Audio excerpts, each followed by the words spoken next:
হচ্ছে ইংরেজি সেকেন্ড পেপারের কম্পোজিশন শর্ট সাজেশন নিয়ে তোমাদের সাথে হাজির হলাম।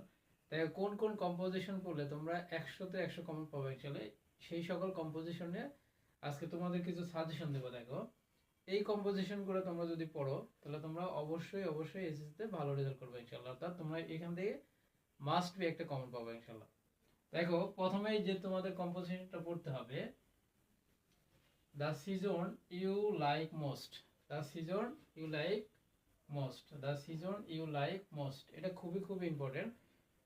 এখানে একটা কথা বলি, দেখো এইখানে এমন কিছু কম্পোজিশন আসছে যেটা রাজশাহী বোর্ডে আসছে, ঢাকা বোর্ডে আসছে, দিনাজপুর বোর্ডে আসছে, সেই কম্পোজিশনগুলো তোমরা বাদ দিবা। অর্থাৎ 24 সালে যে কম্পোজিশন যে বোর্ডে আসছে সেই কম্পোজিশন বাদ দিয়ে তোমরা বাকি কম্পোজিশনগুলো অবশ্যই পড়ে ফেলবা।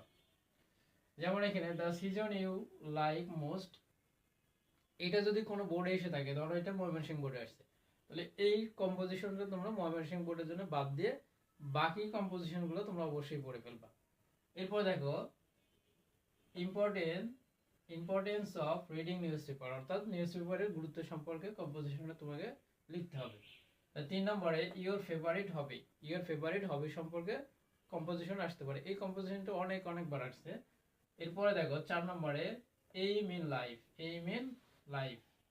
5 নম্বরে যেটা পড়তে হবে তোমাদের, ডিউটিস অফ এ স্টুডেন্ট, একজন ছাত্রর বা ছাত্রীর কি কি দায়িত্ব এবং কর্তব্য আছে সেটা সম্পর্কে তোমাদের অবশ্যই পড়তে হবে। এরপর দেখো সায়েন্স ইন এভরিডে লাইফ, অথবা অনেক সময় আসে wonders of modern science, wonders of modern science. এরপর দেখো 7 নম্বরে যেটা পড়তে হবে, এই জার্নি বাই ট্রেন, এই জার্নি বাই ট্রেন আসে, এই জার্নি বাই ব্রড আসে, এই জার্নি বাই এরকম টাইপের বাস আসতে পারে, যেটাই আসুক না কেন দেখো প্রায় সেম সেম এগুলো। তাহলে এই জার্নি বাই ট্রেন এখানে আসতে পারে, বর্ড আসতে পারে, যেটাই আসুক ওইখানে ট্রেনের জায়গায় তোমরা বর্ডটা লিখে দেবো। অর্থাৎ নৌকা সম্পর্কে, নৌকা ভ্রমণ সম্পর্কে তোমাদের কম্পোজিশন আসতে পারে। এরপর দেখো student and social service, student and social service, এটা খুবই ইম্পর্টেন্ট। এরপর দেখো ফিজিক্যাল এক্সারসাইজ, ফিজিক্যাল এক্সারসাইজ সম্পর্কেও কম্পোজিশনটা অবশ্যই পড়তে হবে, এই কম্পোজিশনটা অনেক অনেক বোর্ডে আসছে।